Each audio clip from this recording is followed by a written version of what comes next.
Boker Tov, cher Bachurim. Le Rambam dit dans Perek Dalet Milchot Tfila qu'il existe 5 choses qui sont me'akvim et tfila.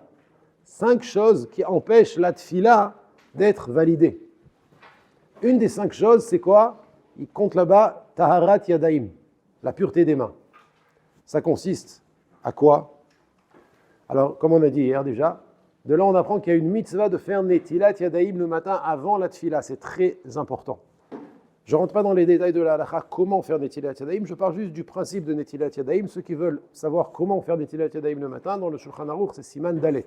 Alors, il faut savoir que lorsqu'on fait Netilat Yadaim le matin avant la prière, si jamais un homme, il a été Messiach Da'ato de ses mains après Netilat Yadaim, avant la prière, c'est quoi Messiach Da'ato? Comment vous traduisez en français Messiach Da'ato? Quelqu'un propose? Détourner son esprit, Baruch Shekivanti, c'est exactement les mots que je voulais dire. Oh là là. Donc si un homme a détourné son esprit de ses mains, ça veut dire qu'il n'a plus gardé ses mains propres après Netilat Yadaim, il doit refaire Netilat Yadaim avant la tfila sans bracha, parce qu'il a déjà fait la bracha avant. Il refait Netilat Yadaim sans bracha. Je répète, si un homme il a détourné l'esprit de ses mains, il doit refaire Netilat Yadaim sans bracha, mais c'est seulement si l'eau est à proximité. Par exemple, ici, on est au Beth Midrash. L'eau est à proximité. Donc il faut refaire Netilat Yadaim quand on a été Messiach Da'at, sans bracha. C'est la même chose pour Tfilat Mincha.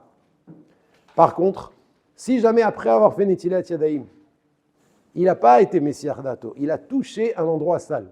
Par exemple, il a mis ses mains sous ses bras, sous les habits. Pas, ça y est, quand il est sous les habits, il a rentré sa main dans son tricot et il s'est gratté, par exemple. Ou bien, il a pris sa main et il s'est gratté les cheveux directement, pas avec la kippa, avec sa main, de sorte que ses doigts ont touché le crâne, le cuir chevelu.